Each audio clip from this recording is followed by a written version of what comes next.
Photo, Giuseppe Mafia.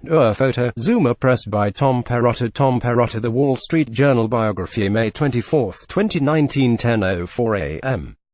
ET. With the French Open set to begin on Sunday, there appears to be a consensus among experts. Rafael Nadal is likely to win his 12th title at Roland Garros. But maybe, just maybe, Nadal might be vulnerable to an upset. Leading up to the start of play in Paris, the 32-year-old Nadal has steadily improved with each match he has played this spring, culminating with a 3-set victory over Novak Djokovic in Rome for his first clay title of the year. But despite all of the positive signs for Nadal, this French Open will likely be one of the most difficult paths to the title he has ever had at Roland Garros. Djokovic, the world's No. 1 ranked player, is in fine form, and there are hot and cold rivals like Dominic Thiem, Stefanos Tsitsipas and the deadly Juan Martín del Potro, who can push Nadal, if not beat him. Roger Federer is also at Roland Garros for the first time since 2015. Newsletter sign up. There are also the concerns about Nadal's own body.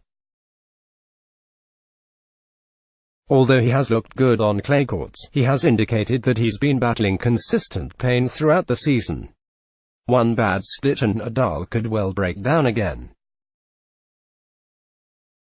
There's a little bit less of consistency from everyone, really, said Paul Annacone, a former coach of Federer and current analyst for Tennis Channel. Annacone still sees Nadal as the favorite in Paris, followed by Djokovic.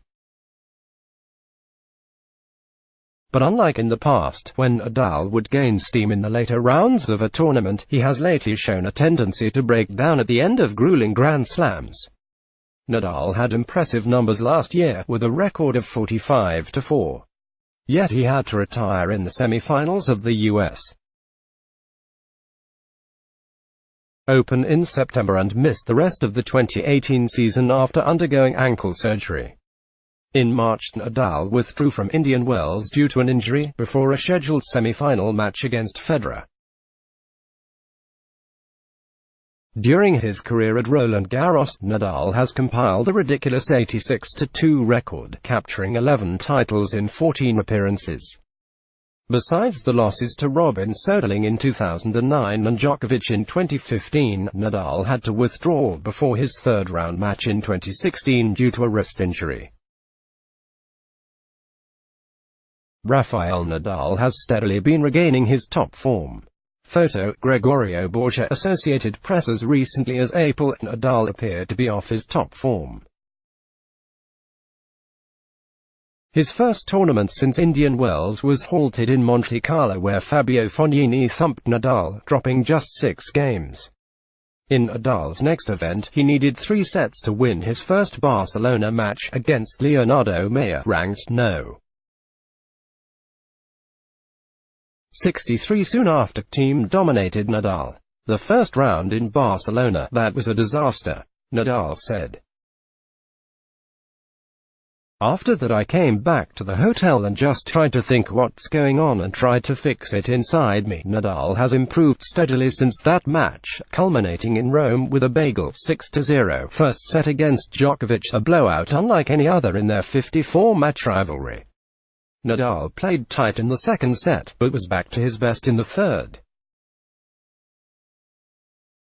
Just little bit of nerves at the end of the second set, Nadal said.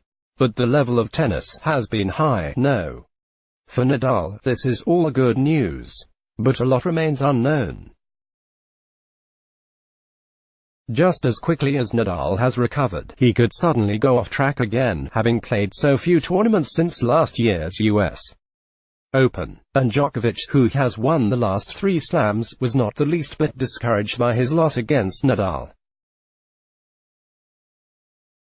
In fact, Djokovic was happy to have lasted so long despite being physically spent. As I've said, I haven't played my best today, I haven't felt my best, Djokovic said after the May 19th match. At the same time, I managed to fight. That's the positive I take from it. Novak Djokovic remains a top threat on the red clay. Photo, Clive Brunskill. Getty Images. If Djokovic wins 4 Slam titles in a row, it would be the second time in his career he has accomplished that feat. No other man has done it even once since Rod Laver won all 4 in 1968. In the early rounds, Nadal and Djokovic likely won't need too much energy. Nadal is slated to play a qualifier in his first 2 matches. Nadal could potentially face Federer or no. 6-seed Stefanos Tsitsipas in the semi-finals. The 20-year-old Greek star beat Nadal in Madrid, but Nadal won their next meeting, in Rome. He's actually very tough to play on clay, Tsitsipas said, but as someone once said, not unbeatable. And of course, Djokovic might be waiting in the final on June 9th. I'm looking forward to it, Djokovic said. I think it's going to be a great tournament. Let's block ads. Why?